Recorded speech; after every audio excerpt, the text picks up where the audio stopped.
Post transfer. No.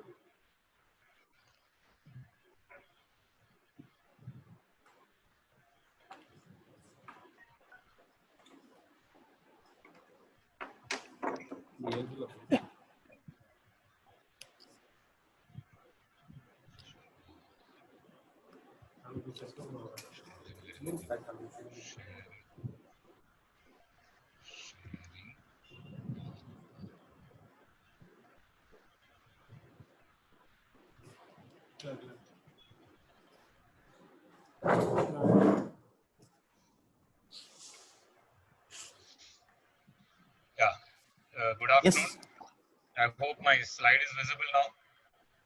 it is visible, sir. Okay, so we are starting with the implementation of outcome-based education with the Bloom's taxonomy. So this is, I think, part of it you have already heard of when we discussed, I was not there for the full session, but I heard program outcomes, course outcomes and all being discussed over there. Now, let us first understand what outcome-based education, OBE, is all about. Now, we often look at OBE as Bloom's taxonomy for curriculum, but the curriculum should be part of your OBE, the outcome-based education. And this idea here is to make education more joyful and meaningful when students are actually given information on outcomes from the learning that they do, what they will be able to do after the program. So it is like you're saying, if you're going to teach somebody swimming, you're telling that person that after learning this course in swimming, you will be able to swim up to maybe 1,000 meters or whatever. So what is anticipated after the program is what is actually seen. But then what is very confusing or rather disturbing is the fact that when we talk about outcome-based education, it is often seen as a curriculum. Now, my understanding, as far as I know, in many institutions, when you say OBE is implemented or OBE has been adopted, what is actually there is that they have a curriculum framework under OBE. They have used Bloom's taxonomy, they have identified program outcomes, they have identified course outcomes, and as what was being pointed out in the Excel sheet towards the end of the your first session, you have mapped it. Now that is good, but this is only one part of OBE. Now, what I've shown here is, as you will see, you have first anticipated certain outcomes, then your content, your instruction, and your assessment is directed towards the outcome. So it is not just outcomes at the beginning based on which you create course contents, but it is also your instruction, your teaching, learning, evaluation, all the methods that you adopt, including assessment, which is directed towards the outcome. Now, this is a gray area as far as I know in our higher education system as of now. We have curriculum documents which talk about program outcomes, but when it comes to delivering the curriculum or the instruction part of it, there often we don't keep this outcome in mind, or something that you said in the curriculum which is to be transacted at the level of remembering. When you transact in the classroom, it is not at the level of remembering, or something that you transact in the classroom at the level of evaluation is not transacted in the classroom at the level of evaluation. So instruction wise, you had outcomes at the beginning, but at the time of delivering the instructions, you have not complied with the same outcome. Or more significantly, we see the gap when it comes to assessment. You set an outcome in your curriculum. The outcome might be at the level of analyzing or evaluating, but the question comes at some other level. outcome must be is at the time level of understanding, but question is at the level of remembering. You at the outcome level, you said that the student must understand a particular concept, but the question is define. And when the reproduction of the definition is done, there is no means to know whether the student has understood it or not. But what we know is that the student can reproduce.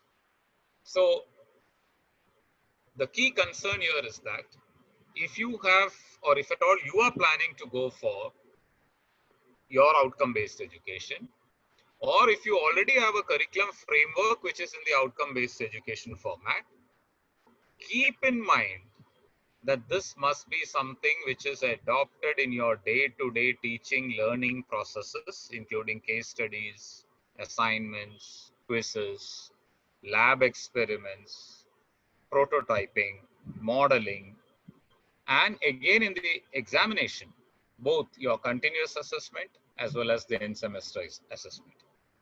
So OBE is not just curriculum or tagging or mapping alone. It goes beyond that, where you deliver and assess based on that mapping. So the whole concept is that you have certain anticipated outcomes decided in the beginning. You direct all your efforts and see whether the outcome has been attained at the end. So this is the whole philosophy of outcome-based education. Now, what are the key issues here?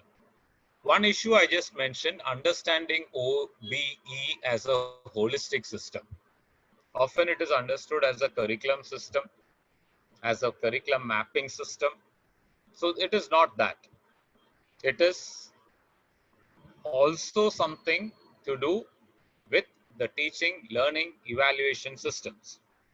Transaction of curriculum, the lectures, your lab work, your seminars, your assessment and evaluation, your post-program achievement mobility is also considered here. That means you're saying your outcome was to do this. What happened after finishing the program? So right from conceiving the curriculum to its delivery, to the examinations, continuous assessment, end semester examinations, and even to what happens after the program in the follow-up system, which we saw in the class in the pre-lunch session. That means after they left the organization, what happens in the industry, what happens in the society, what happens in the planning organization or the government organization where they work. So the key issue is how to retain this holistic structure, how to see that the outcome as was anticipated initially is continuously achieved in all the processes, and the person passes out with the program with given set of outcomes achieved in him or her. Then comes again key issue, finding answers to the purpose of a program and courses under the same. You have a program. So here all through we are using the word program and courses. Program means each academic degree that you're awarding. See, a BTech in electronics will be one program. BTech in civil engineering will be another program. BBA in finance will be one program. BBA in taxation might be another program. BCom will be another program. BSc botany will be another program. BA history is another program. MA history is another program. MTech in electronics is another program. So these are all programs. And in each program, you have a number of courses which we conventionally call as papers. So finding answers to the purpose of program and the purpose of the courses is what we are trying to do. That means if a student passes out with BTech Civil, what is he or she expected to do after that? And in that BTech Civil, they have different courses with different nomenclatures. On each course, if they pass, what is expected from them? So the purpose of the program is the key. And there we have a problem. Is it for employment that you are offering this? Is it for a profession? Is it for further research? Is it for entrepreneurship? Is it for practice? Is it for performance? Is it for certain doing certain actions, or is it just to support a value system? See, when we talk about outcome-based education, although now we are talking about this in all domains, including social science, humanities, but we started talking about this initially in certain specific circumstances, like for example, defense operations, the medical sciences, for surgery. So here we said that they were supposed to perform, all of them who pursue a particular training or who pursue a particular program are supposed to be competent and capable enough to do a particular task. And generally, the idea of the training is equitably to enable, empower all the learners with the capability to do the task. But what happens in the generic program, when you say BA history or when we say BTech civil, you cannot say that they are all being created for employment, or all are going to be professional architects, or all of them will take up into startups. So there is a mix. There is a mix in among the learners where some of them intend to do something and some others do something else. Then in that case, you have to make your outcomes suitable to meet the needs of the learners. So the challenge here is actually finding answers into what is the purpose of a program. What is the purpose of courses that are being taught under that program? And for what exactly it is trying to serve. So this stands out as a key issue, and it becomes more complex when the nature of the program is more generic, more varied, and more diverse, because there are multiple professions, employments, and tasks come together as probable outcomes from a particular program. Now, content and outcome.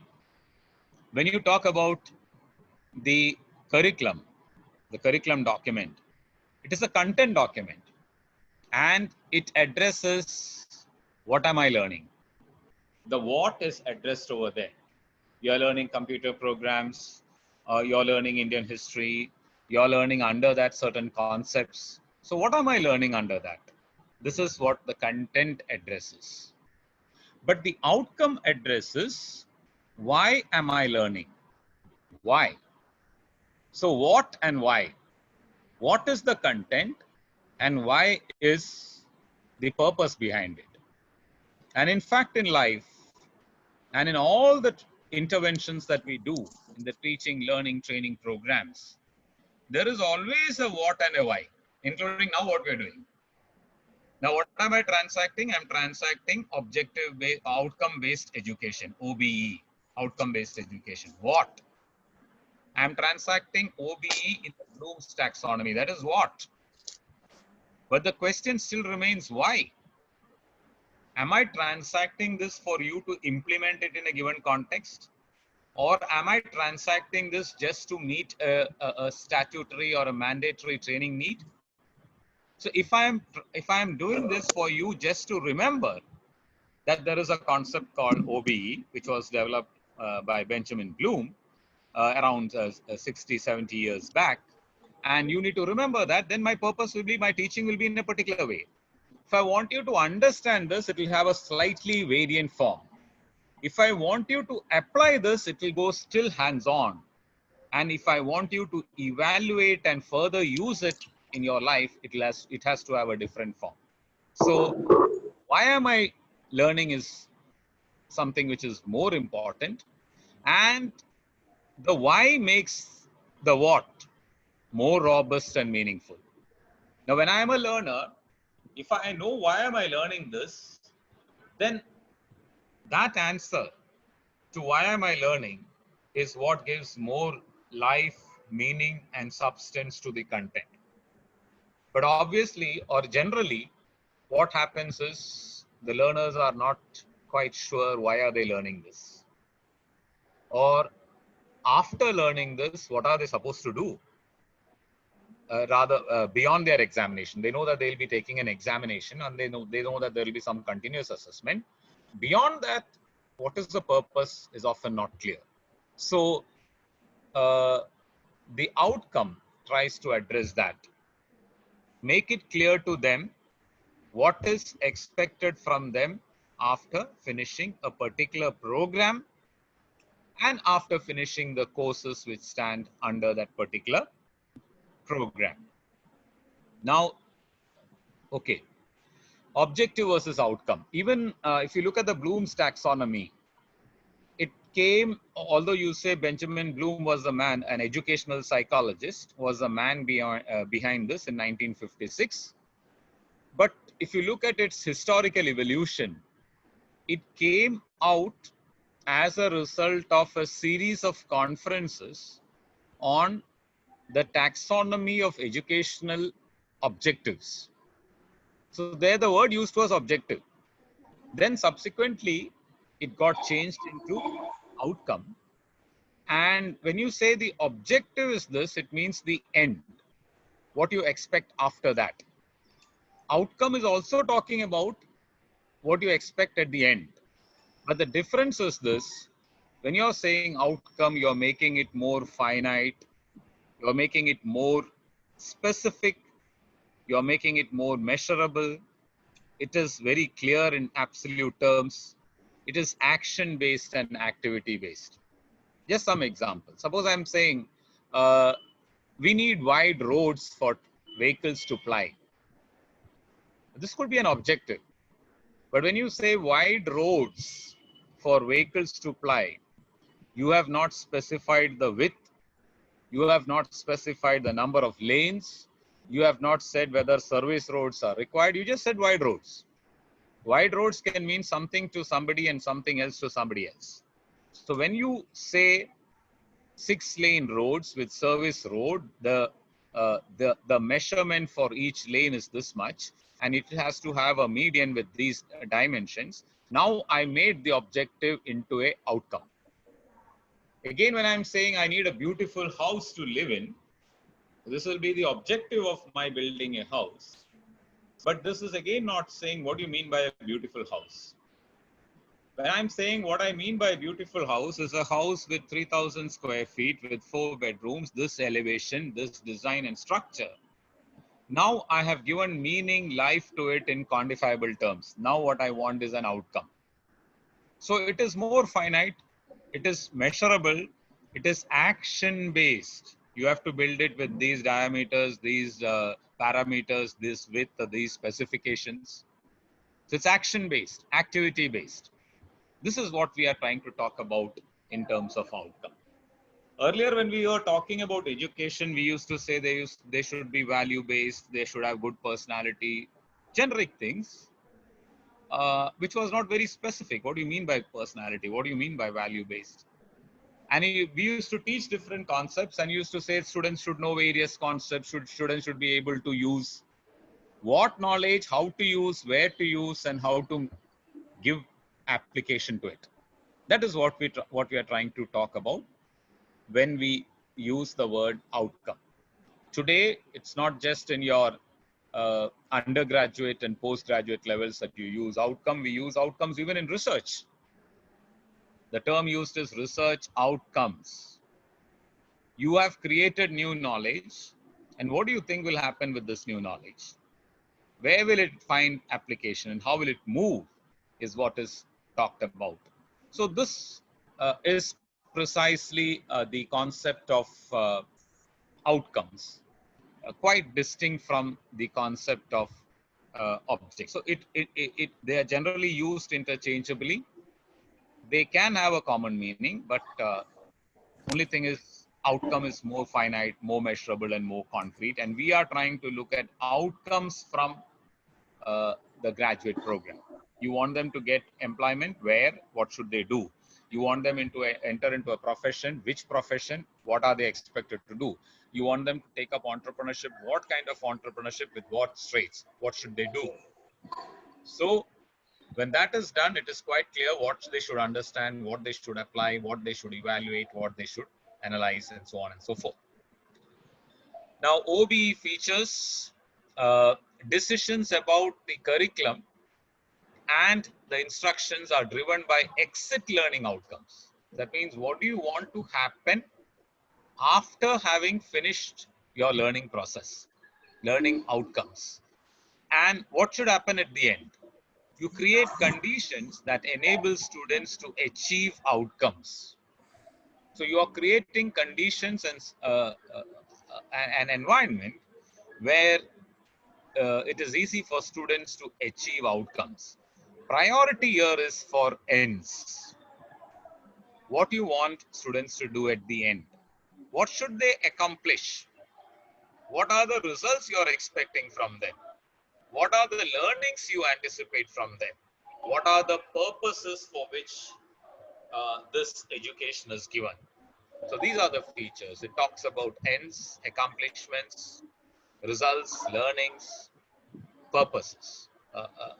Might not always be exactly in these words, but this is what is envisaged as far as OBE features are concerned. Now, what is the significance of this? It promotes fitness for practice or education for capability. That means somebody, that's why I said the discipline where it is very predominantly used is some warfares, and in your general degrees, it is for medicine first. And even now, if you examine, it is the medical profession where 90+% of the pass outs do what they have learned or practice what they have learned. So you are promoting fitness for practice.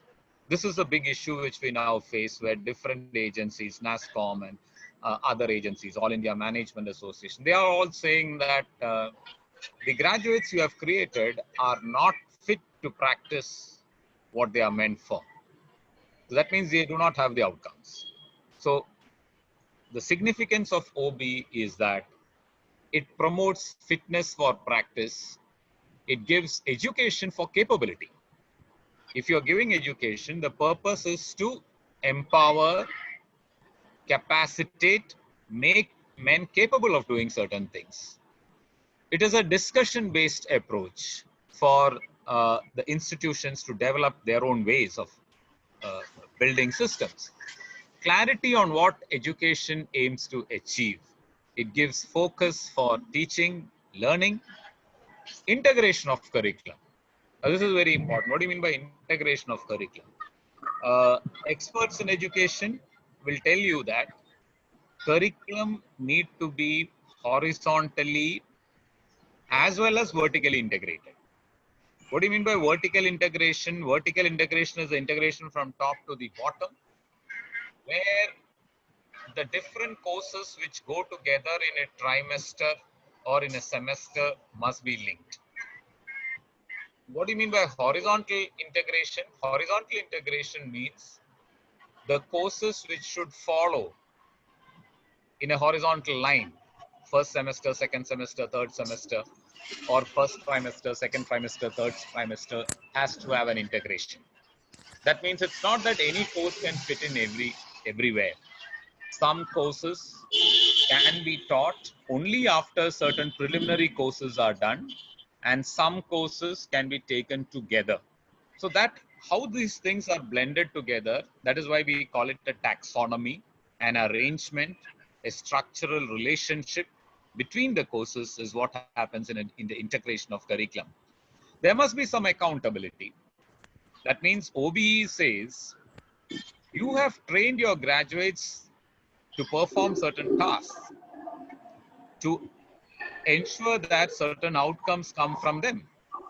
And if those outcomes do not come, or they are not competent to practice what you say they should have been competent to practice, then you are accountable for that.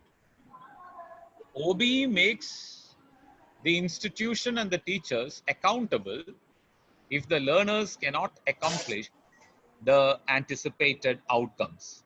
It acts as a guide for assessment. The sense that, as I told you, outcomes are so predefined, and where you want the outcome to rest is very clearly indicated in the document. That means you say the outcome is that the student should understand. The outcome is that the student should remember something. The outcome is that the student should be able to apply something. So if you have plugged the outcome at a particular level, then your questions and assignments should go at that level. Say for instance, I'm just giving again an example so that you can understand that well. Suppose I want to transact a content in Quit India movement. And what I'm putting over there is the date when Quit India movement took place, the year and date in which Quit India movement took place.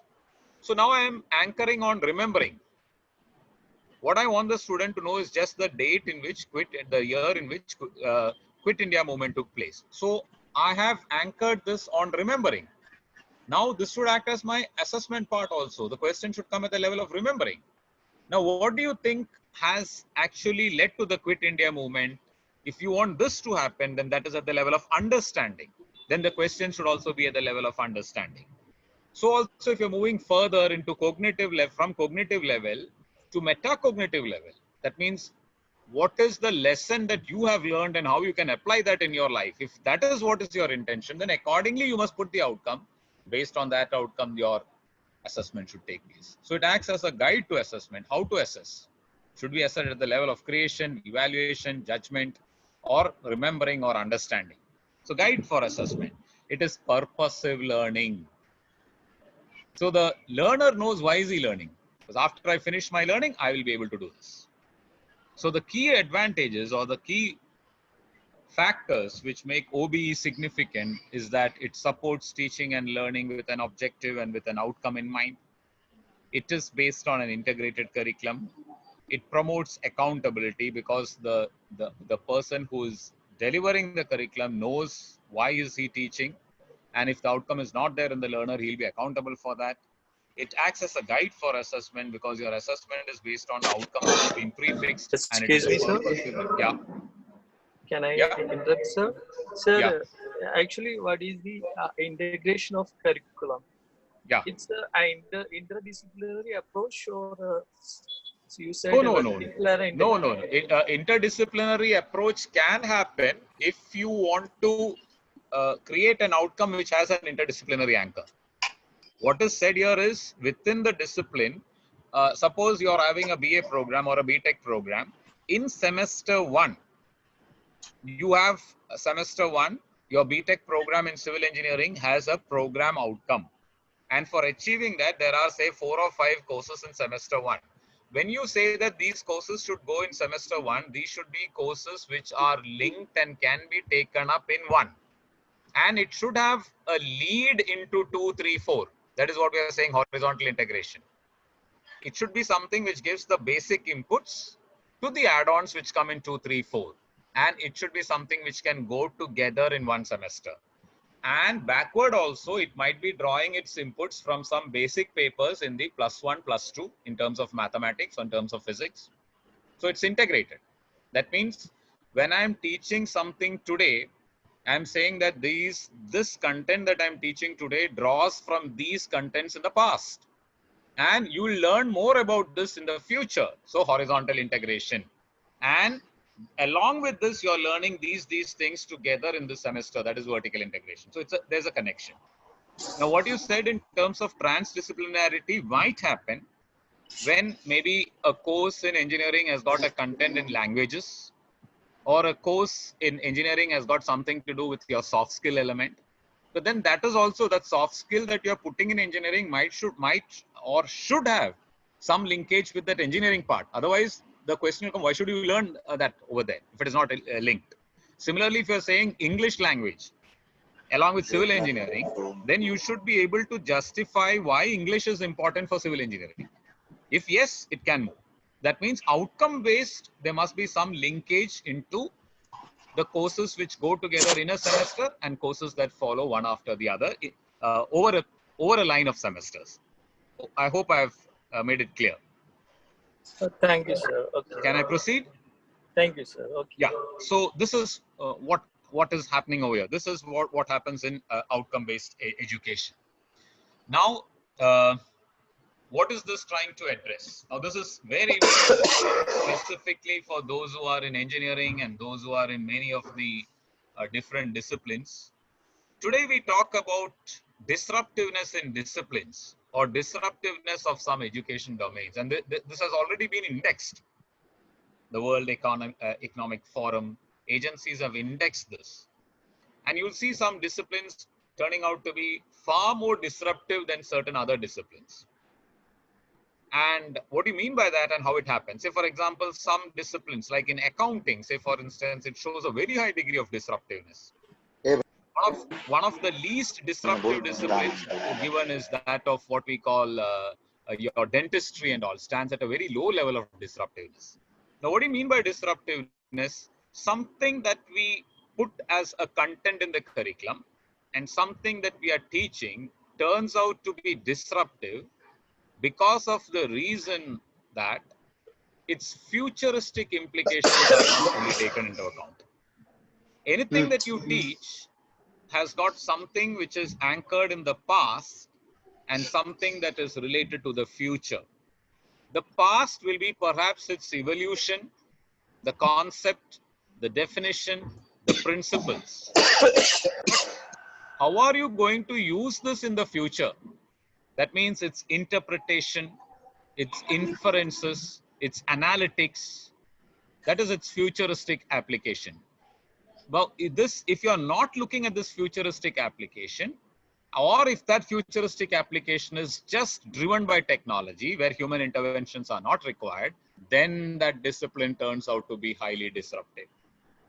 That means if you're talking about doing certain processes which are just picking past information and placing it and repetitively doing it, for that perhaps human intervention might not be required and it will become disruptive. So anything that you teach or anything that we intend to cover in a particular course must be anchoring upon a domain in terms of prediction. It should be competent enough to predict, to judge, to analyze, to interpret. So those skills, whatever be the branch in engineering or management that you're talking about. If I'm talking about, say, motivation in management, in human resource management, if I'm talking about motivation, there is a past in it.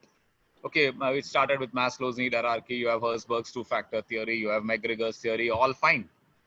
Now, using these, how are you going to motivate individuals or men in an organization? And what are the analytical skills and what are the judgment skills which are necessary for that? In your accounting, if you are not conveying how students should predict liquidity or solvency, judge the liquidity, solvency, profitability positions of the future, then what is otherwise happening in accounting is just looking at the concepts and compiling and preparing the statement, which can happen even without human intervention. That is why we talk about artificial intelligence, we talk about machine learning, we talk about data analytics and all. It is all futuristic, predictive. So outcome-based education is one thing which supports that kind of a predictiveness.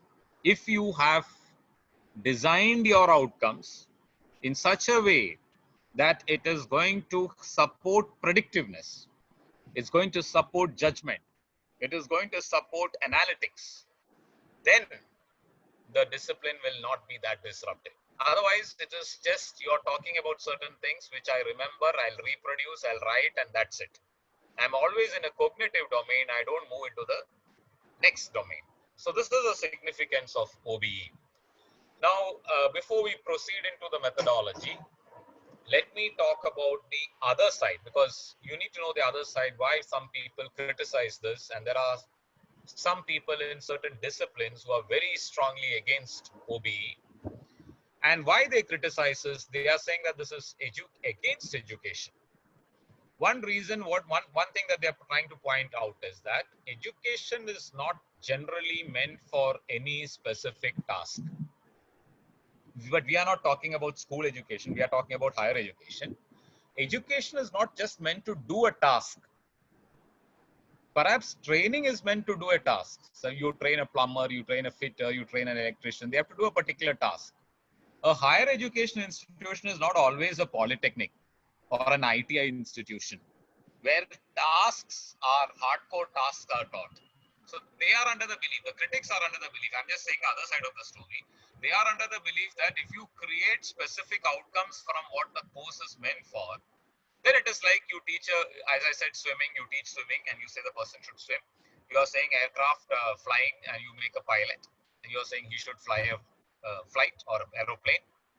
So this is one criticism. I'll talk about the other side of it and how Bloom justifies this. It's a straitjacket, a second criticism. Straitjacket in the sense that you are customizing and creating somebody to do a particular task and then they're fit only for that task. And there is a difference between general education and special training. That's what I already said. An ITI or a polytechnic or a warfare institute, they are specialized institutions where they'll be training. For them, outcome is good. But general education are generic skills. We are not saying specifically what they're supposed to do. They can do many things. Now, this is a criticism. Now, what happens in the light of this criticism? Okay, we are saying they are generalist, they are competent enough, they have got multiple skills, and we are not saying any specific skills. But the question is, ultimately, what do you want them to do? They must have certain things. Now, in OBE, they are not saying that the skills that you are talking about are things which are tangible and finite, like a plumber or a fitter or a trader. They are saying it can be generic skills at a cognitive level that we'll see later. It can be analytical, it can be metacognitive, it can be human value based. So you can have a wider skill sets, you can have a wider outcome sets, which need not always be specific, like training a person to do a task. So that is what comes in favor of OB. OB is saying that it is only saying that there must be certain things at the knowledge level, certain things at the affectives level, and certain things at the metacognitive. And at the metacognitive level, you can go to any level, which is value based also. So this is the arguments which are given against the outcome based system. But by and large, when the as we saw in the pre-lunch session, when the institution's complexity was very high, ultimately this came to be counted. Why are you creating graduates? What are they doing? For what purpose were they created? Are they able to do that?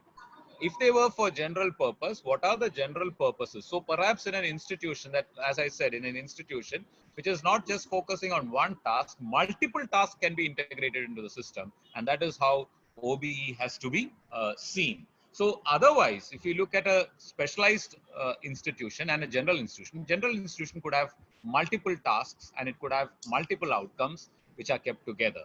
But this has always been a criticism that we are very highly, if you're very highly focusing on outcomes, then it will be something like a specialized training to do certain specialized tasks. So this is, now what we have covered so far is what you mean by OBE, its holistic nature, its benefits, and the other side of it. So when we are using this session, I'm also trying to infuse the same spirit of OBE in this session also. That means for you to independently think in terms of your discipline, in terms of your domain, what exactly is the best match for the outcomes that I can look based on the curriculum I'm transacting, the institution in which I'm working, and the kind of students whom I address. Now, let us look at outcomes. Now I'm coming to outcomes. What are outcomes? This is something which you were looking at, you saw a bit of or a part of in the morning session. We are saying students should be able to do what a student, outcome means what the student should be able to do. What the student should be able to do after graduating is what we are calling as graduate outcomes. Graduate outcomes are otherwise called program outcomes. What they are supposed to do after pursuing a particular, just coming out as graduates. What a graduate should do, what a postgraduate should do, that is what we are trying to say when we are saying program outcomes or POs. After each specific program, after a person has done a specific program means BTech, MTech, electronics, நீங்க வெளில வந்தானதான் நானும் சுத்த பார்த்தேன். Again, somebody is. Participants, kindly mute your mic.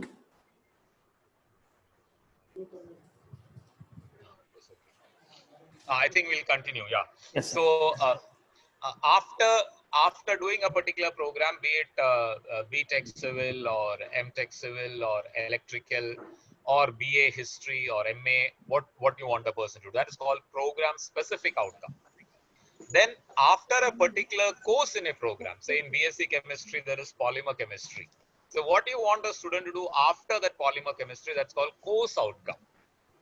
And after an instruction unit or a module in that course, what you want a person to do, that's called course specific outcomes.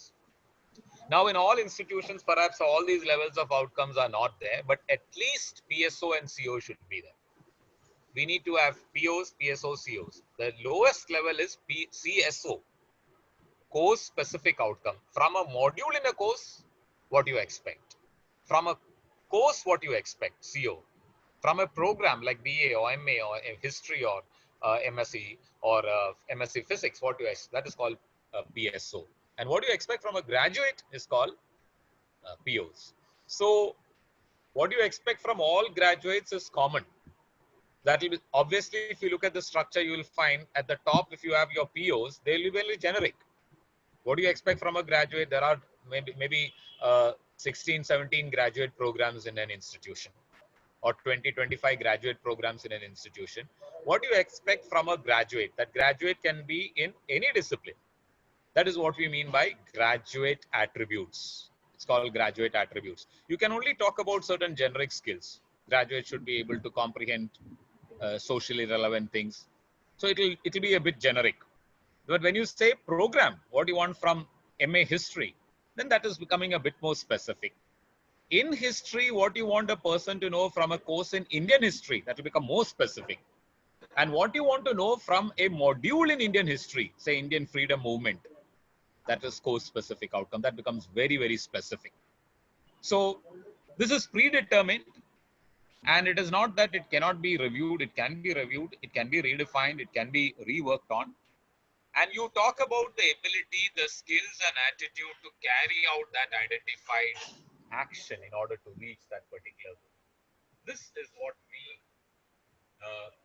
actually mean when we are talking about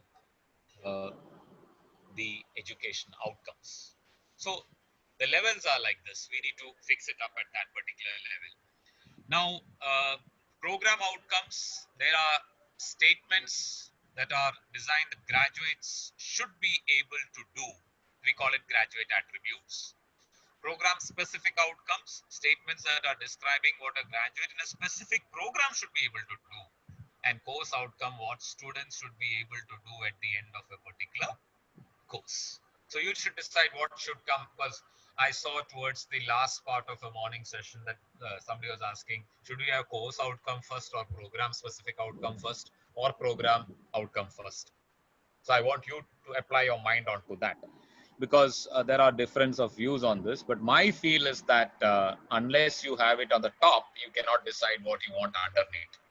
Because you cannot just start from saying specifically I want this course to cover this, but maybe then the program will be having something else and your graduate attributes will be talking about something else. So the levels of outcome. Now look at this. Your POs are very broad and they are very generic. PSOs are program based. As I said, BTech Civil, BTech Electronics, each program will have separate program outcomes. Then you have COs, which are specific and measurable. So it has become very concrete at the bottom of your triangle. And you can have again program specific. In addition to CO, you can also have CSOs. So there you become more specific and you say the person should be able to do this. So there, how you fix this will have a variant when it comes to different disciplines. If, for example, what you want to come out as a program outcome, specific measurable outcome in engineering and in history might not be same. What you want a person to do after learning Shakespeare's play in literature and what you want a person to do after learning a specific program in management might not be the same. So it varies, but then that is left to the teachers in the discipline based on the faculty they belong to, the board of studies they belong to. They have to apply their mind and see what is the outcome. Otherwise, that's why this criticism comes that we are not teaching in order to ensure that they do this. And if you want different multiple outcomes to come, you can say that after learning this Shakespeare's play, the student should be able to think in terms of characters or act in terms of certain things. You can put multiple outcomes also, so that can happen, and there is some scope for accommodation of that over here as well. Now look at the relatedness. You see, CSO is a subset of CO. CO is a subset of PSO, and PSO is a subset of PO. So they are all what you want a graduate to do. That is the most important thing. A graduate should be socially responsible. He should act with equity and justice. He should have comprehension skills. He should have communication skills. So it's very generic. So if you have said that they need to have these skills, you need to have programs which give that skill. This is where I said that holisticness is not seen in many institutions. They say that the students should have soft skills, and in some of their programs there is no component in soft skills. Or they should have action-based learning, PO says, but that is missing in some programs. So if you put something as graduate attributes, you should ensure that they are integrated into the PSO. And if you say a program has got this objective, the courses in that should meet that objective. And if you say a course has got that objective, it should be measurably achieved. So the CSO and the CO is the most important thing on which you need to have very active, very sincere, long-standing deliberations, because it might vary from discipline to discipline. It might also vary from context to context. It might vary from institution to institution. It's not as easily done as in the case of specialized institutions. Say, for example, the outcome from a program in surgery could be very specific. You have a patient on your OT bed and you are performing a surgery. So there is a protocol, there are certain standardized procedures which are very easily built upon.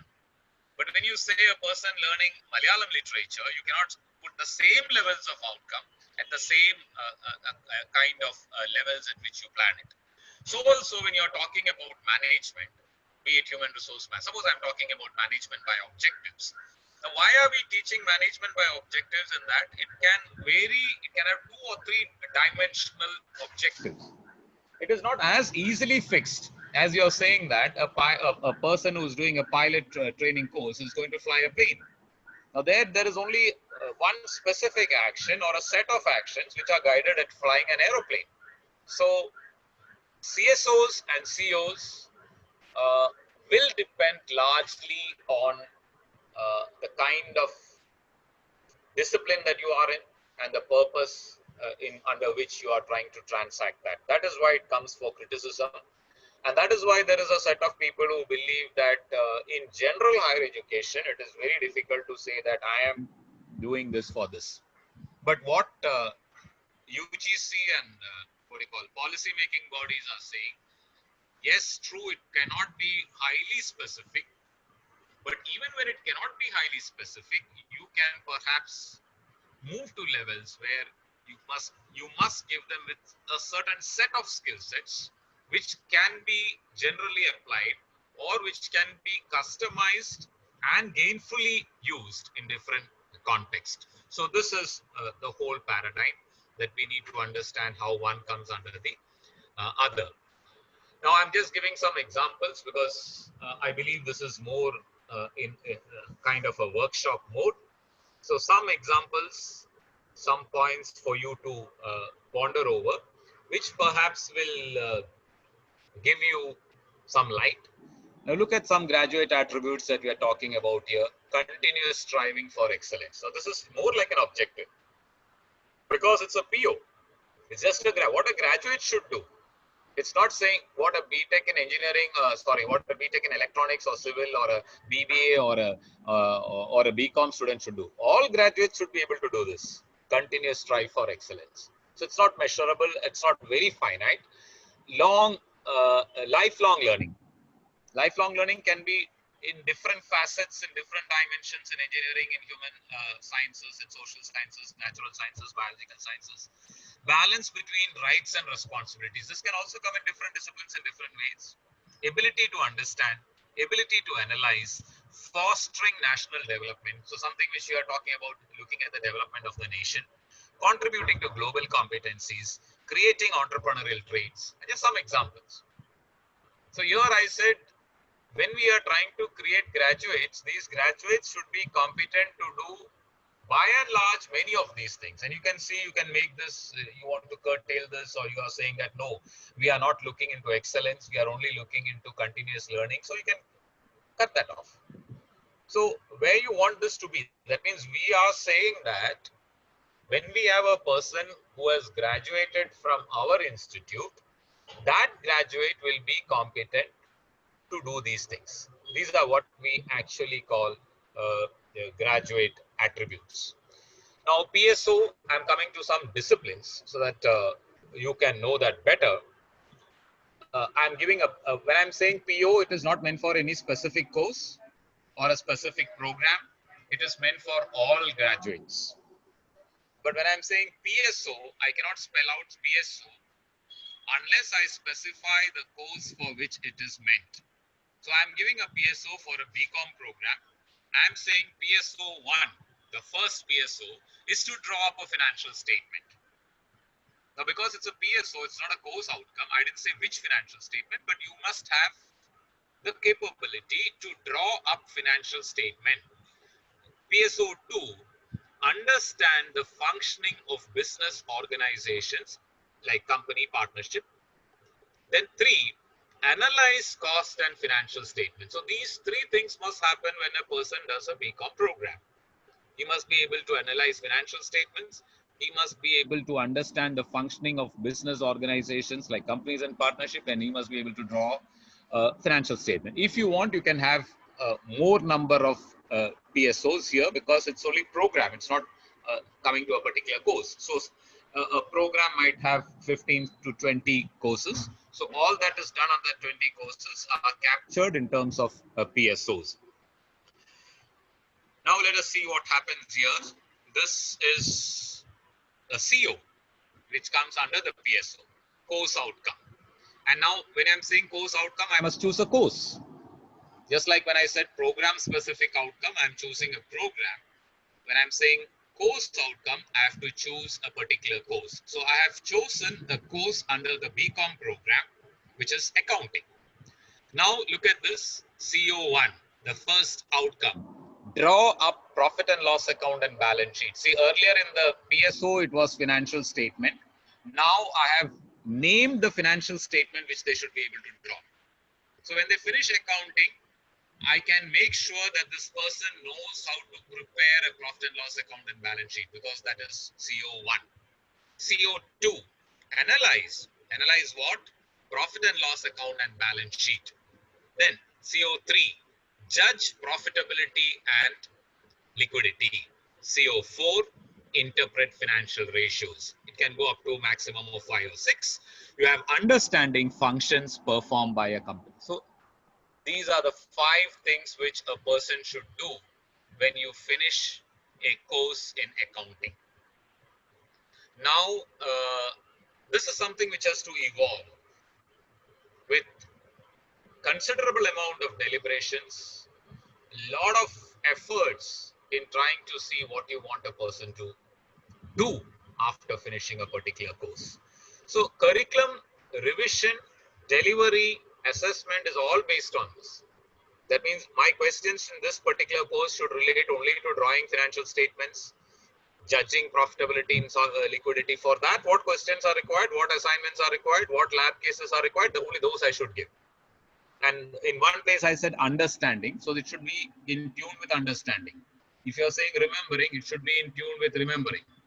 if I'm teaching India attained independence in 1947 and I'm putting that as a content, my objective here is that the student should remember the date when India attained independence. That is 1947. That's all. Remembering. The outcome is remembering. So that kind of a specificity is brought into when we are looking at this course on accounting. So I discussed PO, I discussed a PSO, I discussed a CO. Now look, I'm putting another for your understanding. I'm giving another example of a PSO, which is in a program in botany, BSc Botany. The program is BSc Botany. Understanding the nature and fundamental concepts in. I've given in what? I've given a few examples. Systemic cell biology, physiology, genetics, whatever. So I need the student to understand the nature and fundamental concepts. They must understand the concepts of what? Concepts of these things. And PSO2, perform laboratory procedures as per standard protocol in the areas of. So two specific objectives from a program in BSc Botany. And in tune with that, I'll prepare under that course outcomes for the different courses that you have. So what we were trying to look at here is that you have program outcomes, which are attributes of a graduate. Then you have program specific outcomes, which each program intends to achieve. Then you have course outcomes, which have to be put into that particular form. Now look at the guidelines. Earlier, when the Bloom's taxonomy was introduced in 1956, as I told you, as an outcome from the series of conferences that you had on educational objectives from 1949 to 1953, Bloom's taxonomy was introduced in 1956. At that point of time, the outcomes were not in a verb form. They were in a noun form. Like say, for example, they used to say knowledge. They used to say analysis. They used to say evaluation. But now, subsequently, after 80s, it got revised into verbs, because verbs talk about action. Verbs talk about action which can be measured in terms of achievement or attainment. So today, it is in the form, we don't say knowledge, we say understand. We don't say analysis, we say analyze. We don't say evaluation, we say evaluate. So in your outcomes, you should use action words, one or two. If you make it too much complex, then it is difficult to measure whether it has been attained, because multiple verbs together, it's difficult to measure whether it has been attained. So one or two verbs you use for one outcome. Like, I've given some examples. Understand, it is not necessarily mandated that you should use only these. You can use any other action word also. Understand, apply, create, analyze, build, design. So in engineering, you can use many of these terms like build, design, analyze. In management, you can use lots of things like analyze, apply, create, understand. Now, there are certain things which you are not supposed to do. Do not use words which will include like, such as. These are, if you look at some old curriculum documents, you see this in many places. Specifically when in the conventional traditional concept where objectives were used. You see in many documents, after finishing the course, the student should be able to understand various concepts of such as. So you're not making it finite.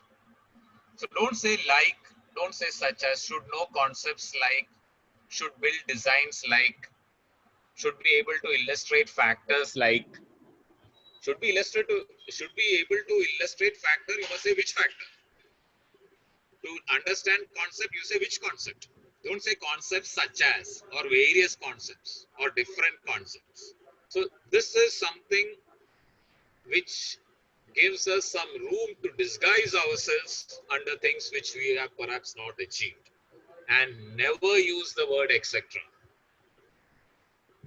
Interestingly, in some curriculum documents, there are more than one etc. Students should able to understand concepts, 2 or 3 concepts, and then etc., etc., etc. There should be no etceteras, no such as, because we are talking about things. If you want one thing, the 1 or 2 things, what you want them to do is make that very specific. Make the COs as detailed as possible by specificity and measurable, not too abstract or not too specific. If you make it very specific, that is what is happening in training or in plumbing or in fitting or in electrical work. You should do this work. So you're making that person only. You can make it, you not make it that very specific. Give some room, because it's a general degree. It's a general higher education institution. So you give some room for some flexibility. Don't make it too abstract or too specific, but make it measurable. The number is based on what all things you want that person to achieve. But if you put the COs very large in number, the problem is your content should cover all the skills which are required to attain those COs. So in a course, perhaps 4 to 5 or 6 at most, COs are things which you can achieve. 6 outcomes, 7 outcomes, 5 to 6 outcomes are by and large that you can achieve by one particular course under a particular program. So these are some guidelines which all of us perhaps have to need to keep in mind. Now I'm coming to the Bloom's taxonomy. What is Bloom actually talking about? Bloom puts this learning that we talked about, these outcomes, he is putting it in 3 domains. One is what he is calling as the cognitive domain. The second is what he calls as the affective domain. And the third one is what he calls the psychomotor domain. Now, when you say cognitive domain, it means cognition of the knowledge, understanding, analysis, applying, evaluation. This all comes under cognition. So just remembering is also cognition. Remembering and understanding is cognition. Remembering, understanding and applying or analyzing or evaluating is all cognitive domain. Then, so all outcomes that you put under remembering, analyzing comes in the cognitive domain. Tomorrow we are going to look at solo, where also certain outcomes are moving at different levels. In the affective domain, what happens? You receive all that you have learned, you respond to that, you organize that learning, and you develop a kind of relationship between those structures that you have. So in cognition, what happens? The outcomes are that you understand, you have some knowledge, you are able to understand that information which you got, you're able to understand the concepts, you are able to apply the concepts, you are able to evaluate the concepts. So this happens, if you put it the domain in a form, it is said this happens in your head. It's a brain level. You have knowledge, you get some information, you understand that information, and you just apply it and evaluate it. But when you receive that and respond to that, in our conventional system, when you're saying you're learning by rote and producing it back in the examination, you're never moving into the affective domain. You are just perhaps getting the information and learning it by heart, or you learned it and understand the concept. You understand and you're able to, like, it's like, suppose I'm saying that there's a formula to solve a problem in arithmetic. I learned the formula by heart, then I understand how that relationship comes between factors. Then I use it for what you call a descriptive model. Now here I'm still in the cognitive domain. I have understood, I can analyze it and I can evaluate it. But how I receive it and respond to it, how I organize it for my use, that is where I'm saying I'm moving into the affective domain. So when you say your cognitive domain is your head, the affective domain is in fact your heart. You're seeing how this learning creates in me an internal response. So I'm moving into an affective domain. And from this receiving and responding and organizing, I move to a psychomotor domain. Psychomotor domain means doing. So it is your hands. That means at this stage, I have perceived something and I have become skilled to set into motion certain things based on this concept. Let me give an example. Suppose I learn motivation theories. I'm talking about this, or I'm learning, say, pricing theories in marketing. I learned the different pricing theories. There is something called skimming. There is something called penetration pricing. There is something called odd pricing. I learned the definitions. I learned who has said about it. And one thing that can happen is I just remember what they have said. So there is some information in me. Now I am in a cognitive domain. No, beyond information, I'm able to understand how these theories work. I'm able to evaluate the principle of skimming. Initially, you fix a high price and then subsequently reduce the price, and this is the logic for it. This is called skimming. Or initially you fix a low price, subsequently you raise the price, and this is called penetration after getting into the market. So I understand this now.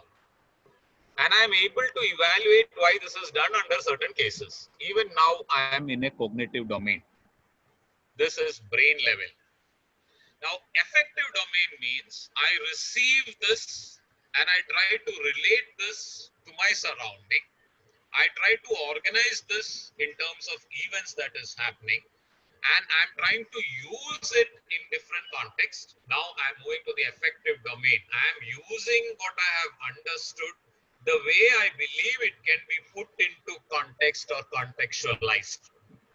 Affective domain. Then finally what I'm doing is I find my own perception.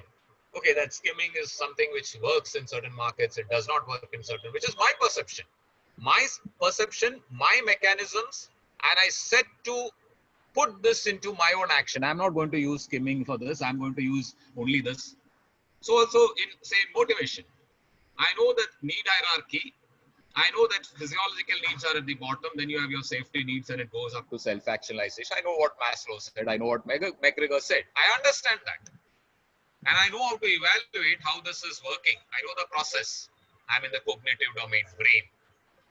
Now I try to receive this and respond to this when people who lack motivation or people who come under different levels of motivation come to me. So I'm trying to see how this is affecting, this learning affects my decision.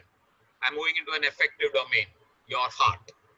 And finally, if you are using this to perceive that this theory of motivation set by so on is good or not good, it can be applied only in these situations. It can be used in these organizations, and I will be able to use it, put it into action, move. That's why psychomotor, move. I'm going into a psychomotor domain. So the highest domain is psychomotor domain. Now, this is what is perceived over here. Now, what Bloom is saying, conventionally what happens in many institutions, it remains, by and large, even now, it remains at the cognitive domain. At times, it is the lower level of the cognitive domain. That is, I'm not even moving into analyzing and evaluating. I'm just standing at the level of getting information. I get some information, and based on that information, I perhaps understand something. Because my end is that I should reproduce it for the examination. So I have some information with me. What I get from my course is some information. I have done HR in motivation. I have some information on motivation. I have some information on accounting. I have some information on electronics. I have some information on the theories of price movement. I have some information on demand theories in economics. So lower level of cognition. Then, okay, I have this information. I know how to evaluate which is good, and I know how this process works. I not only the formula, I know how it is applied in a particular theory. So then, even then I'm in a cognitive domain, but in a higher level cognitive domain. But I'm not seeing what it means to me. I'm not able to respond to a situation where this can be used or cannot be used, or can be beneficially used or cannot be beneficially used. That means I've not moved into the affective domain. From my brain, I'm not moving into my heart. And finally, from there, when I'm saying psychomotor, I have understood these concepts. I know certain things. My belief, my perception. That might not be the same as all those who have studied electronics or all those who have studied motivation might not have the same perception. But I perceive it in this way. I perceive that this is something which can be best used. This is something which has got more value. So I'm trying to doing something with it. I'm trying to do something with it. I'm trying to live with it. I'm trying to give meaning to it. This is what we call psychomotor motor domain. So it is manipulative or using physical skills. That's why we are saying more into action. I might do simulation initially. I learn driving or I learn a pilot's training. I do simulation. First, I just understand the concept of the vehicle, concept of the movement, concept of speed, concept of air, concept of density, concept of height. Then I try to receive it and I try to respond to it and I try to value it. So again, I'm in the affective domain. And finally, I try to fly a plane. I'm moving into the psychomotor domain. So the ultimate objective is you have to move to the psychomotor domain. If at all, it is not that all outcomes should be in that level. Perhaps at the undergraduate level, at the master's and in specialized degrees, it is more into the psychomotor domain. Right up to your +2 and even at your graduate level, most of the outcomes are in the cognitive domain or in the affective domain. But there could be some slight one or two, or maybe in a course at times one, or maybe in 2 courses one, you are moving into the psychomotor domain. But there must be some slight movement. But then you must understand that okay, this course is more in the cognitive domain. Outcomes are in the cognitive domain. Outcomes are in the lower level cognitive domain or higher level cognitive domain. Outcomes are in the affective domain. Specialized courses, professional courses, as well as specific task-based training is more based on psychomotor domain that you have. So this is a basic understanding of how outcomes have come as per the Bloom's taxonomy. Now look at what Anderson Bloom is talking about. This is now in the verb form. He says, remember, understand, apply, analyze, evaluate, and create. So 1, 2, 3, 4, 5, 6. There are 6 levels in which outcomes can come. That's why we are saying that against those who are criticizing, it's not that all outcomes should move at the level of create. There could be some outcomes which are meant to be discussed or taken up only at the level of remember. You need to just remember, that's all. In this, right up to evaluate, you are generally in the cognitive domain. Your create will be based on your perception, your ideas. So psychomotor domain. So if you have to create, you have to move to affective domain and then to the psychomotor domain. So there are certain things, certain outcomes which are remaining only at the remember level. That means define, state a date when something happened, state who was the first ruler, or whose definition gave these points, or who said this quotation. This is all remembering. Then understand. When I'm saying, when did the Quit India movement happen? Remember, the outcome is remember. What created the Quit India movement? The outcome is understand. What did you learn from Quit India movement and how that can happen in a particular context? You are analyzing. So like that in your domain, in your discipline, the same thing can happen. And finally, if you are saying, asking them to create something, that can happen at the level of where they are going to design. But remember, as I told you, now what is happening is many of these things are seen not seen in holistic form. So the curriculum, you design something in understand, create, evaluate and all. Assessment comes at some other level. You design something at the level of remember in the curriculum, but question comes to analyze. Or you put something at the level of creation, highest level. Students should be able to create something, a design or a model. But how do you test that outcome?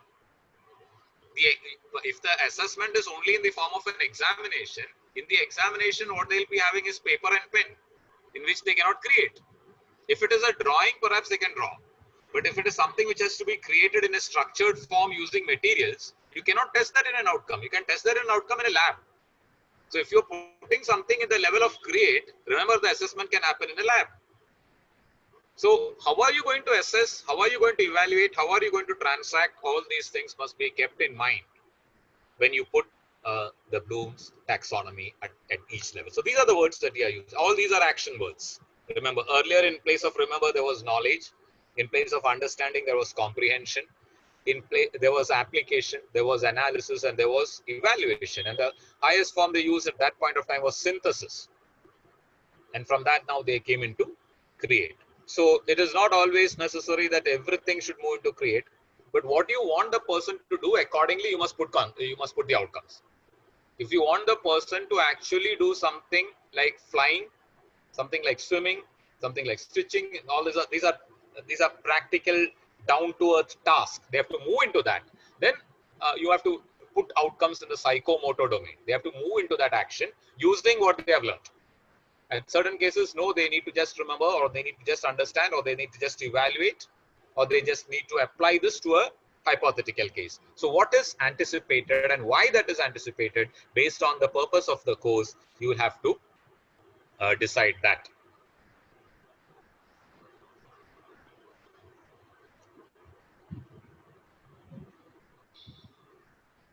Okay, so now look at this. This is what I think was shown to you earlier, but you need to have this format clear to you. We are now coming into the mapping form, which perhaps you'll all do in your small course in your own way, based on attainable objectives or outcome. When you set outcomes, it should be challenging, but at the same time, it should be something which is attainable. Keeping the age, keeping the learning level, keeping the nature of the program, it should be attainable and it should be challenging. It should not be easily attainable without any effort, and at the same time, it should not be something which is very hard or difficult to attain. So there's no meaning in saying that we have created lots of things, lots of psychomotor outcomes have been put into the course, and after the course, there is no means for testing this. There is no means for enabling this. So what you want, it should be related to reality. It should be related to skilling and empowering. At the same time, it should be challenging. Now, what I'm trying to project here is, in the cognitive processes, you have all these things which are stated over here. Remember, understand, apply, analyze, evaluate, create. These are the cognitive processes which you put on the vertical axis. On the horizontal domain, you move into factual, conceptual, procedural, and metacognitive. So what you're trying to do here, you are trying to take your PSOs or your COs and say that, suppose you're saying it is to remember, become one by one. If it is to remember, what should they remember? Should they remember a fact? Should they remember a concept? If I'm saying Quit India movement, when did Quit India movement happen? Or where did Quit India movement happen? They should remember a fact. If they am saying Maslow's need hierarchy, you need to remember Maslow's need hierarchy, then you need to remember a concept. If you have to remember the way a certain process is done, you have to remember a procedure. And if you have to do something through remembering, you are going into metacognitive. So in remembering itself, you can go remembering a fact, remembering a concept, remembering a procedure, remembering something which is metacognitive. So also when you're saying understanding, what should they understand? They should understand facts, they should understand concepts, they should understand procedures, or what? So you go on that line. Similarly, when you talk about application, they should be able to apply what? Apply certain facts, apply certain concepts. Like when I'm saying motivation, you have to apply dealing with unfulfilled needs, applying the concept of frustration. So what are you going to apply? What are the procedures? Are you talking about application of the procedures? Again, in evaluate, what are you evaluating? Are you evaluating facts? Are you evaluating a conceptual kind of thing? Are you evaluating procedures, or are you going into metacognitive strategies? So this is mapping. You put your outcomes on these scales, and you try to evaluate based on those outcomes which are created over there. Now, look at the tagging that I've done. I have taken up one CEO from the accounting course, and I'm saying drawing up profit and loss account and balance sheet. This CEO is related to the PSO1. If you remember the PSO which we were discussing earlier, see, this is PSO for BCom program. PSO number 1 was draw up financial statements, and relating to that, we had draw up profit and loss account and balance sheet. So CO1 gets related to PSO1. That is what we are trying to tag over here. And when we have tagged this, I have put this PSO as PSO1. CP is standing for the conceptual level. That means remember, understand, analyze. I have given U, which means that it is understanding. Knowledge category, is it understanding the fact, or is it understanding the concept, or is it understanding the procedure? So I am saying it is understanding the procedure. And sessions, it talks about whether you want it to happen in tutorials, in lectures, or in practicals. So CO1 is done. Similarly, you come to the next CEO in accounting, you say to which program outcome is it related. At the cognitive level, is it understanding, remembering, analyzing, evaluating? At the knowledge category, is it factual? You map it and you devote number of tutorials or number of sessions. And that was what I think was shown to you as an Excel file. Now I've given it as a blank file so that you can work on it. If it is a workshop model, looking at the discipline in which you are, but this tagging can be done only once these object your outcomes under CO, at least CO and PSO is fixed. If CO and PSOs are not fixed, you cannot come into this kind of tagging, which is very important in your Bloom's taxonomy. So the final product that you get when you do the Bloom's taxonomy is this CO tagging. And this tagging has made it very clear that outcome is at which level and it is related to which program specific outcome. Is it understanding, remembering, analyzing, and it is facts or procedures. So this is what we saw earlier. This statement will act as a guide to your assessment. This is given to the question paper setters. This is given to the teacher who is transacting the curriculum. Teacher knows at what level assignment should come, at what level seminars should come, at what level cases should come, at what level lab experiments should take place, at what level observation should take place, even at what level industrial visits and learning from outside should take place, and finally at what level examination should take place. So they also know what the student also knows what they are expected to do based on an outcome which has been clearly mapped. So this is the end product that you have when we finally look at the Bloom's taxonomy, the way the Bloom's taxonomy actually grows. Now see, I've done a further tagging just for your understanding. I'm saying the second CO is related to PSO3 and it is meant for analysis at the cognitive level. It is analyzing facts and it has got 3 lectures and 1 practical session. Judge profitability solvency, it is related to PSO3 and it is meant at the level of evaluation and it is metacognitive.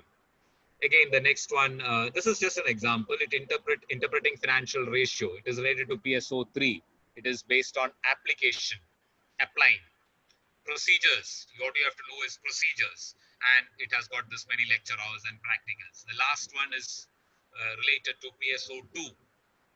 It is meant at the conceptual, your cognitive level, it is meant for understanding.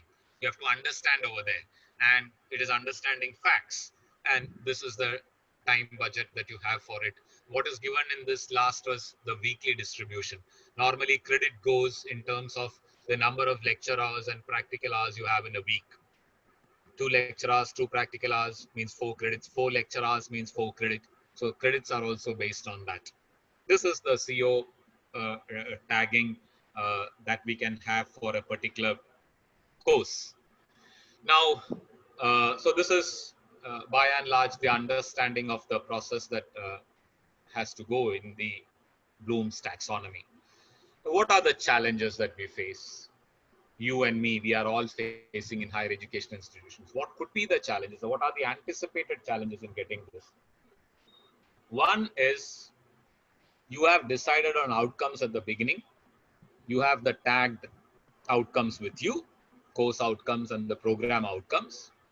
But the problem is, do we have a continuous review? How frequently do we sit back and look into our processes vis-a-vis the curriculum? That means how frequently do we review the teaching, learning, evaluation, assessment part vis-a-vis the curriculum? By and large, in many institutions, we do not do it.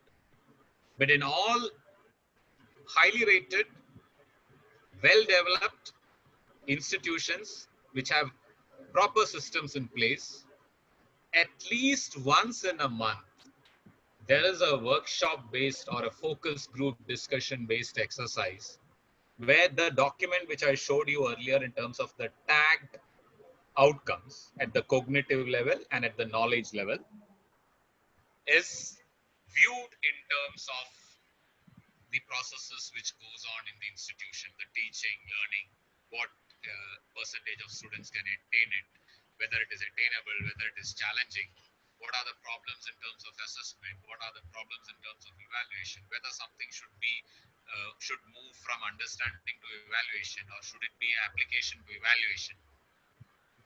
Continuous review, which generally is missing in many cases. In many institutions, curriculum exercises are standalone kind of thing. Once it comes 2 or 3 years, people sit together and then you do this exercise. For that kind of a thing, OB model will not work. Second thing is it purposive? That means how much of energy do we actually spend on looking at the entire purpose of a course? And when there are people at different levels, slow learners, active learners, some who want employment, some who want to become professionals, some who want to become entrepreneurs, how do you give a portfolio of outcomes which address all these groups? This is something which should be done purposively. It is a careful exercise. That means we have to be very cautious in our approach. Otherwise, yes, you will have lots of outcomes written and tagged together. Nobody knows where is it being assessed, how is it being evaluated, how is it being reviewed. It is based on feedback from the stakeholders. That means in the pre-lunch session, we were trying to look at the follow-on systems. You have created your graduates for some other system. What is happening to them over there?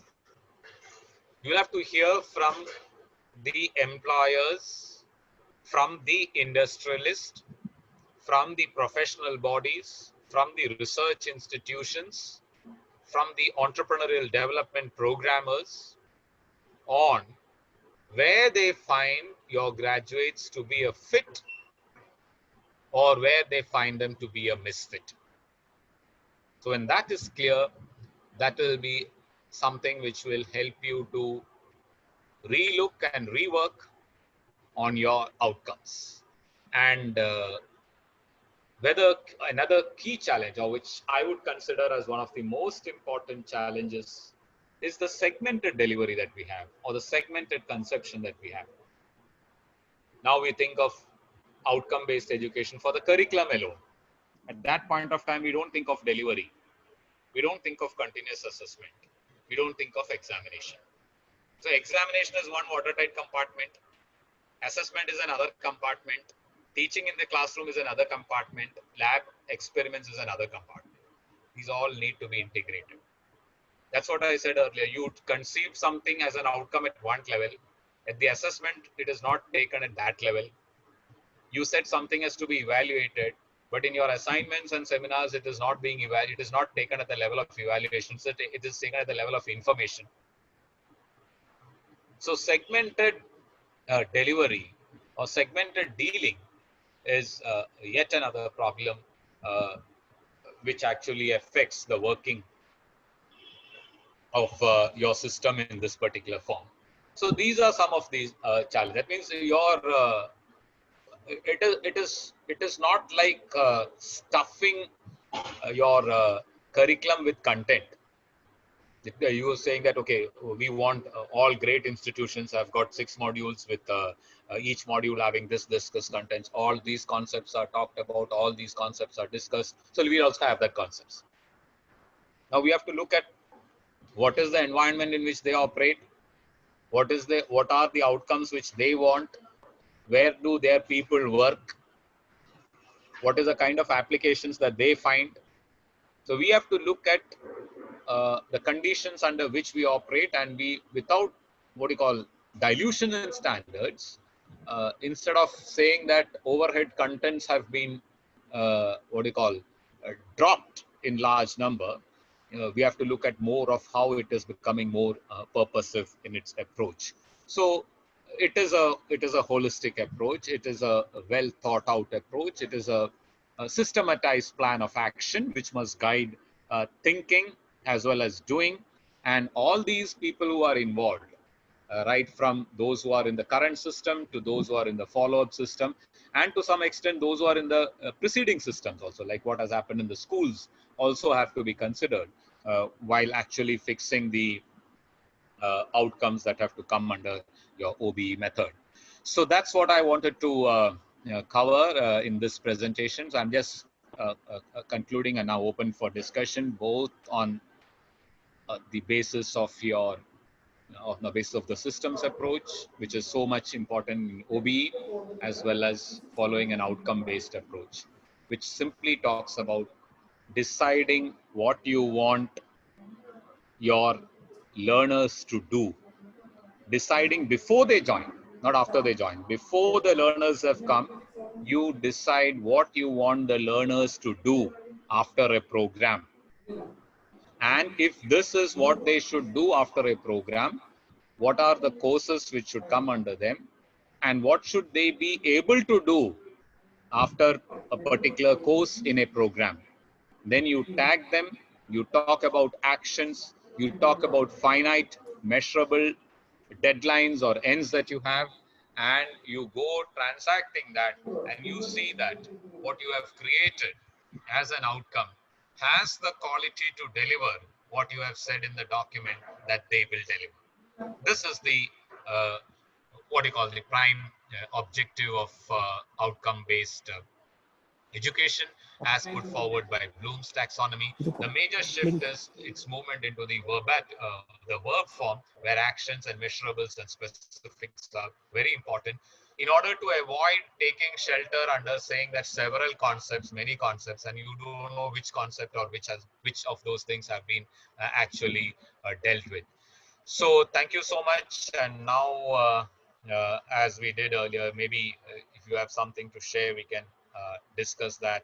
And if possible, if you can perhaps do this at least at a micro level, because you might not be in a position to take policy decisions, or some of you might be involved in policy decisions, like being members of a board of studies or members of different academic bodies.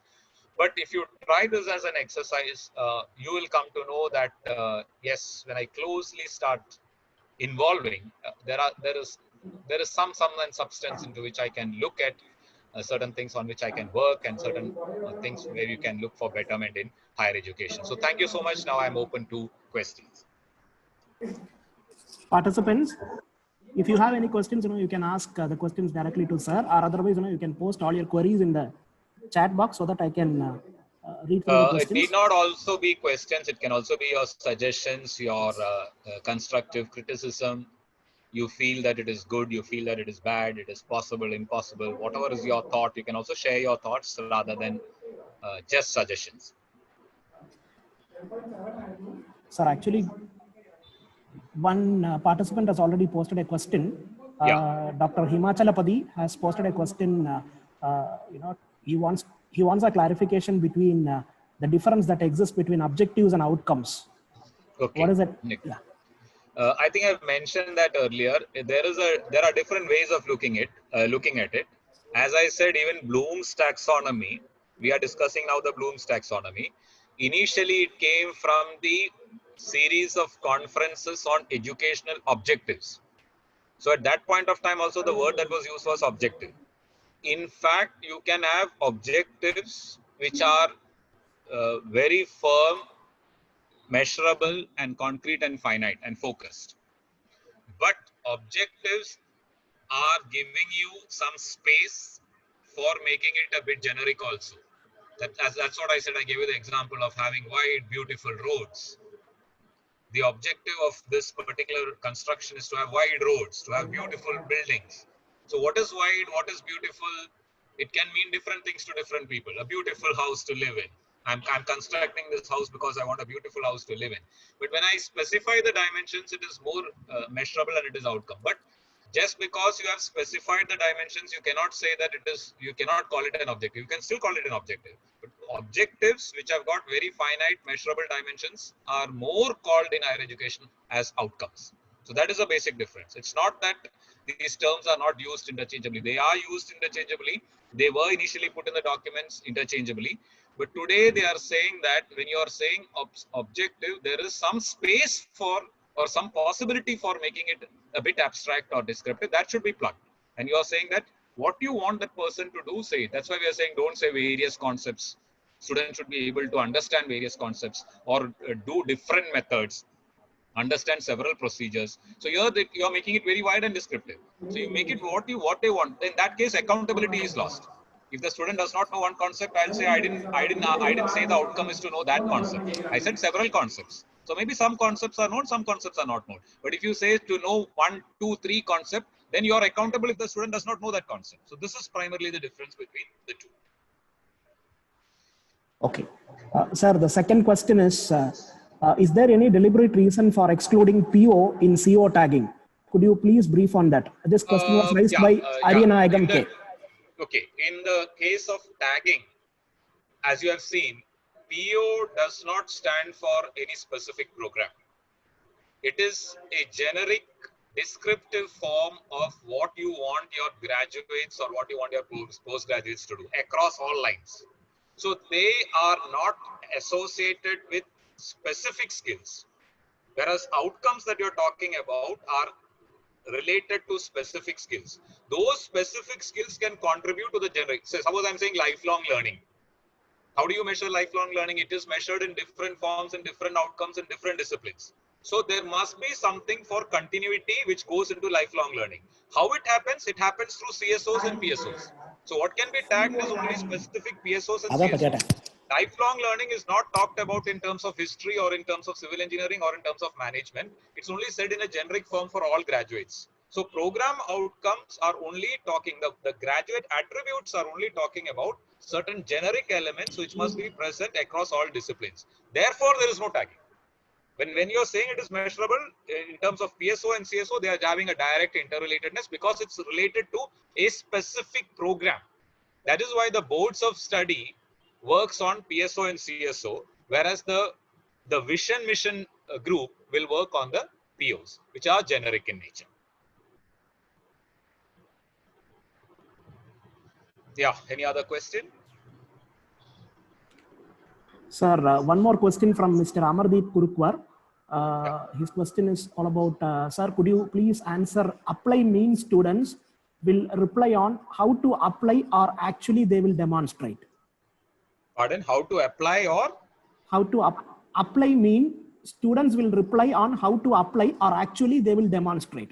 Okay, I think you are asking when you are looking at the outcome, if you say apply, will they apply or will they demonstrate? Yes. See, understand something. When you say applying, when you're saying evaluation, when you're saying creating, not only for applying, it all depends upon the discipline.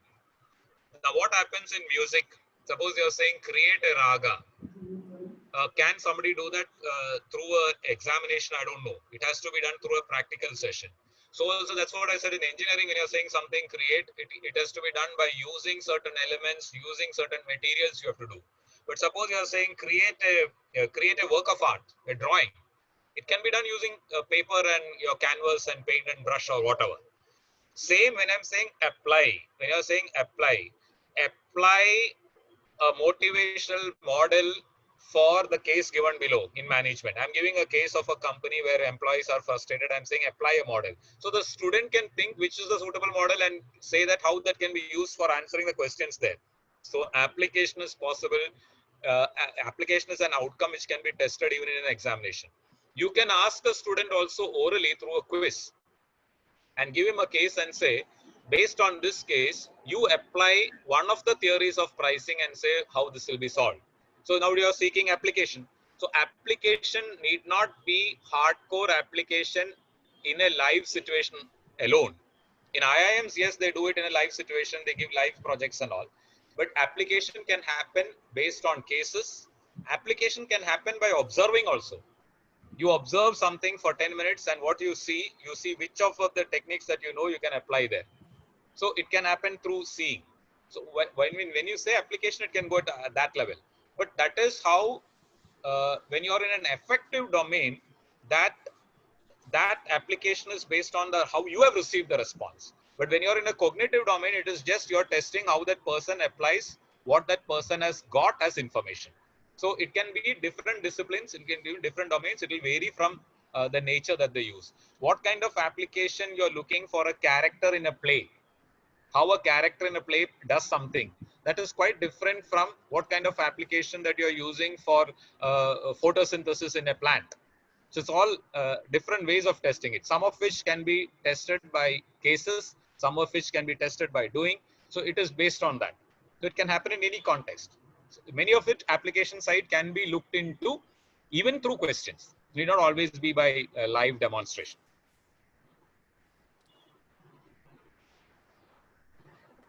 Sir, one more Yeah. final question. Yeah. One participant of the name Jitesh Parmar had asked a question about how to derive COs from POs and PSOs. COs you are deriving from the PSOs. I have illustrated through two examples. See, suppose I gave an example for a BCom program. You can look at, say, to understand, suppose understand motivational theories. Okay, understand the theories of human resource management can be a PSO. In that you're saying motivational theories and you have named a theory. Suppose you're saying Herzberg's two-factor theory. The outcome is to understand Herzberg's two-factor theory. Now, this will be related to which PSO? It will be related to your PSO in understanding the theories of motivation under HRM. So, a broader structure. Earlier, I gave you another example. I said drawing up financial statements was a PSO for BCom. Now, I am saying under there, I said financial statement. In the program specific outcome, I just said financial statement. Now, which financial statement that will come in the course outcome? Course outcome, I'm saying you should be able to draw up a profit and loss account and balance sheet.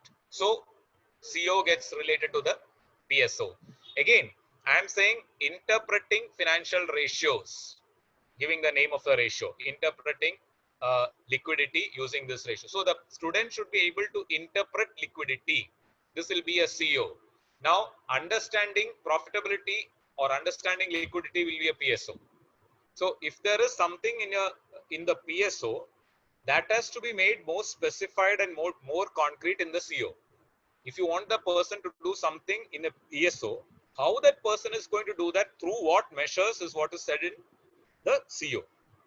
And that which is coming in the CO can be by remembering something, by or understanding something, by analyzing something, but what is that something is clearly specified. And that something that you're specifying in the CO is directly linked with what was earlier said in the program specific outcome. So I think I've given two examples already in the slides where you are showing PSO gets linked with the CO.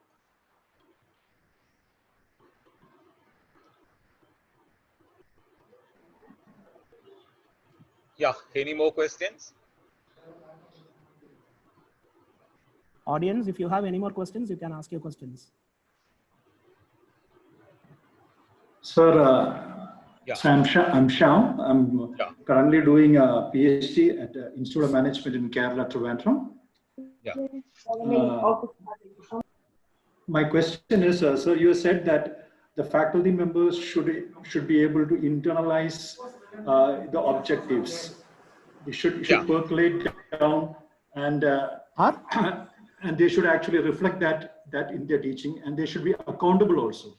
Now, now in this present scenario where there is such a lot of mushrooming of colleges, especially in the private sector, how is it effectively able to convey all these things to the faculty members and students with different standards entering into the higher education system, with the government aiming a gross enrollment ratio of around 50% in the near future?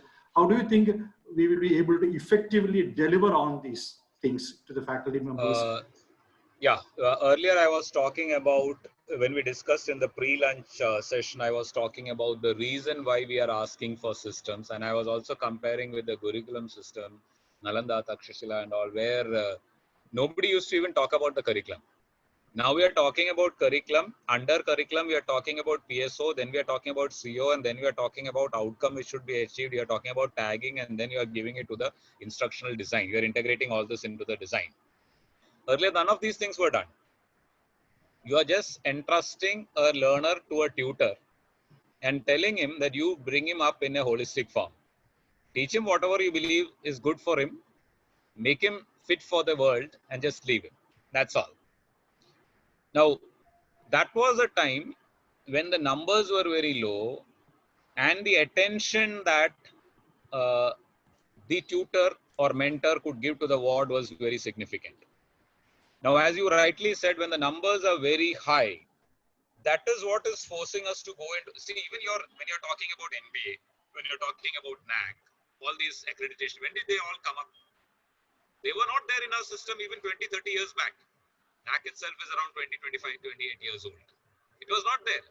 So was that quality was not important earlier? It was important, but that would naturally come. But when it is not naturally coming, and it is not naturally coming generally because of the system becoming complex. System, as you rightly said, becomes, or the higher education system in totality becomes complex when the numbers are very large.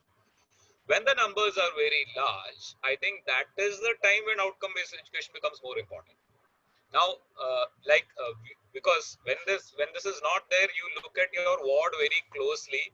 You look at what is he suitable for. You have his traits, you have his ideas, interest, and all very clearly mapped, and then you give what is good for him. Now, when that is not known, you need to have focus on outcome. You need to have focus on quality. You need to have pace. So all these things are becoming necessary because of the complexity.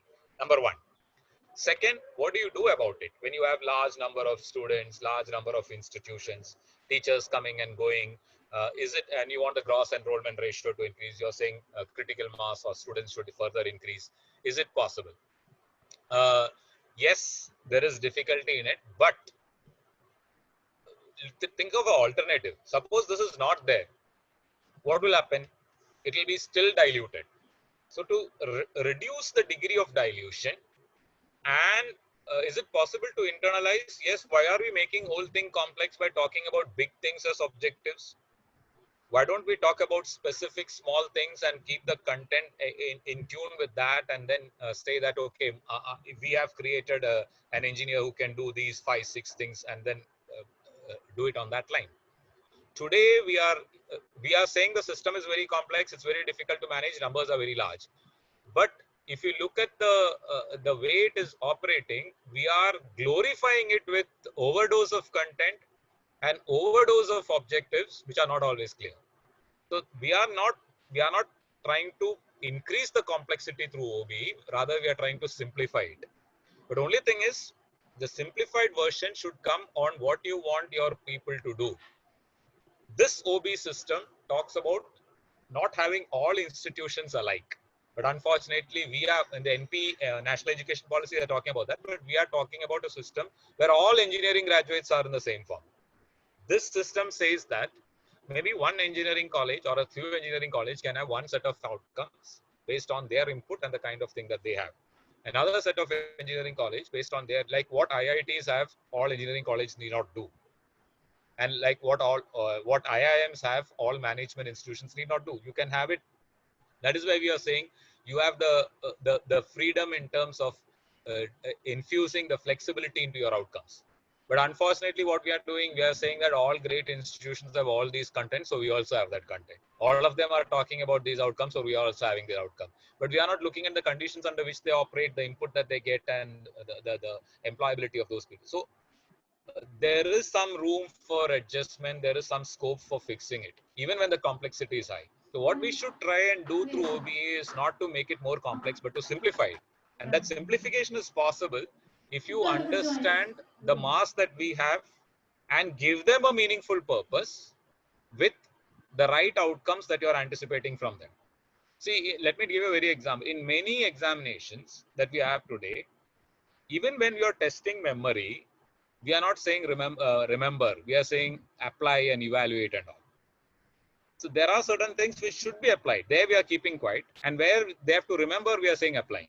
So we are in fact making things more complex, by making it additive, by making it more and more complex through additions. So I'm not saying you don't add anything. You add what is required. You look at what is definitely possible from them, and make it something which is digestible, which is receptive, and which can be made for a purpose. And when that is done, your direction is on that line. Today, the direction is not on that line because we are taking everything together in one form. Same kind of delivery, whatever be the outcome. Same kind of delivery, whatever be the purpose for which it is delivered. So OBE is not trying to make it complex. In fact, if you have a good system of OBE, it will be more easier for students to digest, and it will be something which they can take better of. But only thing is, as you said, one issue is there, like our graduates go for multiple. That's what I said at the beginning. We don't have, just like you have for a pilot's training or a specialized training, they are not going for the same purpose. They go for multiple purpose. So when they go for multiple purpose, perhaps to accommodate that multiplicity, you'll have to increase the number of outcomes that are there, and say this set of outcome is meant for those who are going for the industry. These are meant for those who are going for a profession. That kind of a diversity must be given. But the whole process is not meant to directly make things complex, but it is meant to directly simplify it if it is seen in the right perspective, and if the institutional system works on that line. Even if numbers go on, it is not a problem. It is better to have good OBEs in place and work with an institutional system to attain that, rather than leave it free and diluted and nobody being sure of where they are actually going. Thank you, sir. Thank you very much. Sir, one final question. Yeah. How different this POs and PSOs are? Are not POs? Yeah. Are not POs redundant when PSOs are there? I didn't get how redundant are the PSOs? Yes. How redundant are the PSOs is the question? Are not POs redundant when PSOs are there? PSOs, yeah, okay. See, this is what we are actually talking about. The whole thing, we get a feel like that. You know why we get a feel like that? We get a feel like that because you are asked to prepare POs. Immediately you look at many other play. So you may say lifelong learning, multiple tasking, this, that, and all you keep over there.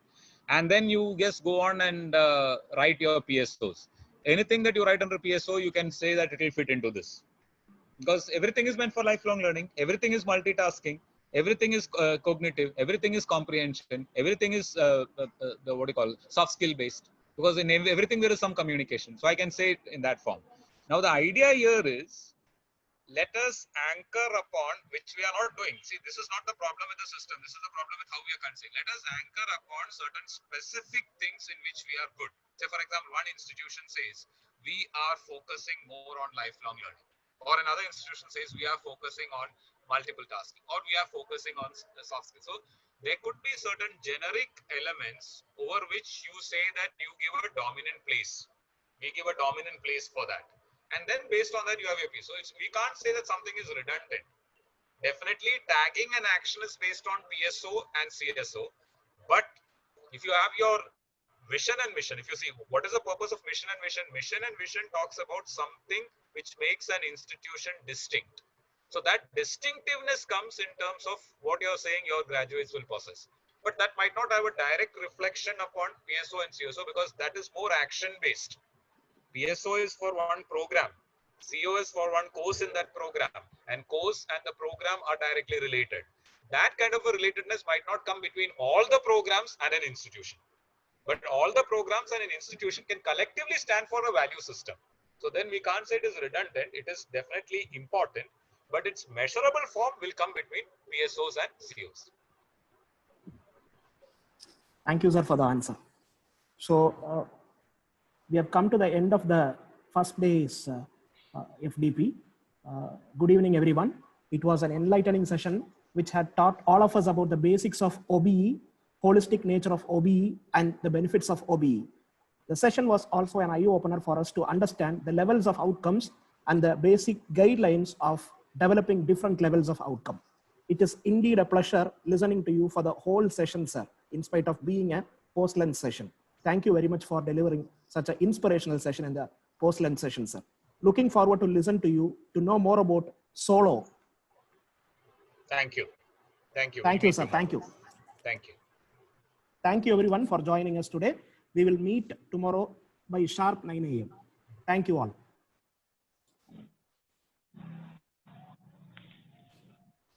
Sir, please share the today's entire content, please, sir, all the PPTs of all the sessions. Yes, sir. Sessions. It will be shared, sir. It will be shared in the WhatsApp. Fine. All the links will be Yeah, shared through the WhatsApp account, sir. Sure, sir. Sure. Thank you, sir. Thank you. Can I have your contact number, please? Yes, sir. I'll be posting it in my chat box.